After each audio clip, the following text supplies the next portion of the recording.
Kanina sa pagdinig ng Commission on Appointments sina Justice Secretary Laila De Lima at whistleblower na si Sandra Cam.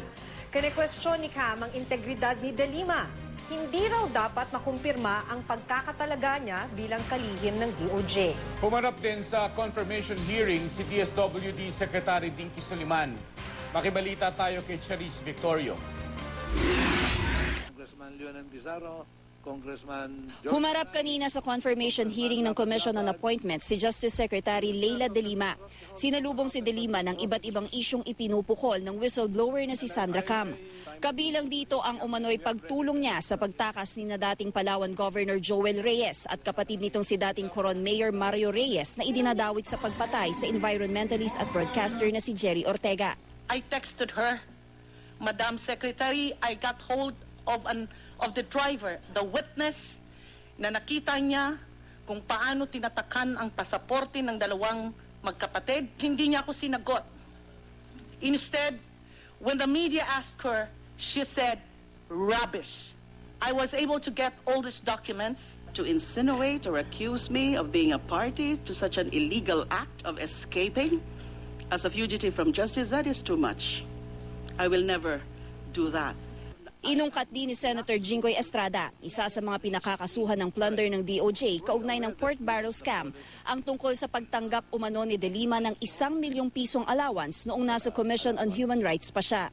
There was a confidential fund allotted to the CHR, various amounts. Ranging from?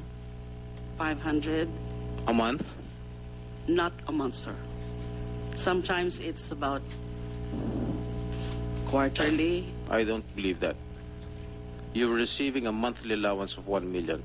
Sayang namatay na yun si Mrs. Ching Vargas, yung dating sa Malacanang. She was the one who kept the records. Naungkat din ang pagpunta ni De Lima kay Janet Lim Napoles para kumuha ng affidavit kaugnay ng pork barrel scam. Ang pagpupunta ng isang Secretary of Justice sa architect ng iskandalong ito ay isa na dapat hindi siya ma-confirm as Secretary of Justice. Mrs. Napoles was the one, through her lawyers, was the one who approached me and indicated her desire to allegedly or supposedly tell all. As part of our truth-seeking mandate, why wouldn't I listen? Itinanggi din ni De Lima na may kinalaman siya nang madismiss ang unang reklamong serious illegal detention na isinampa noon laban kay Napoles. Nauna nang sinabi ni Cam na nakatanggap umano ng 150 million pesos ang DOJ mula kay Napoles, kapalit ng pagbasura sa naunang reklamong isinampa ng whistleblower na si Ben Herluy. I absolutely deny this. In the first place, the serious illegal detention case went through the regular preliminary investigation case that was handled by a panel of prosecutors. Attorney Laila De Lima is lying to her teeth regarding this panel report. Hindi po ako papayag, Mr. Chairman, na gawin kaming tanga-tangahan because we risk our life here. These whistleblowers now, I'm scared that Ben Herluy et al. Will suffer the same fate that we did suffer. 4 na taon nang nanunungkulan sa Department of Justice si Secretary Laila De Lima. 13 beses na ring na-bypass o hindi pinalusot ng Commission on Appointments ang pagkakatalaga sa kanya bilang kalihim. Pero paulit-ulit siyang itinatalaga ni Pangulong Aquino para mapanatili siya sa pwesto. Nauna nang sinabi ni Senator Coco Pimentel na susuportahan nila ang appointment ni De Lima. Maging si Senador Estrada na dawit sa PDAF scam, hindi raw kukontra. I do not have any intentions of blocking the confirmation of the nominee right now, lest I be misinterpreted of having a grudge against her. No, I do not have a grudge against her. Sumalang din sa hearing si DSWD Secretary Dinky Soliman.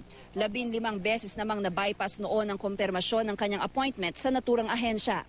Pero sa pagdinig kanina, walang kumontra sa kanyang pagkakatalaga. Pero kahapon sinabi ni Senadora Miriam Defensor Santiago na haharangin niya ito. Yun nga lang, hindi nakadalo sa pagdinig kanina si Santiago dahil masama raw ang kanyang pakiramdam. Sa susunod na Martes, magkakaalaman sa muling pagdinig ng Commission on Appointments kung lulusot na ang appointment ni De Lima at Soliman. Charisse Victorio, Nagbabalita, Pilipinas.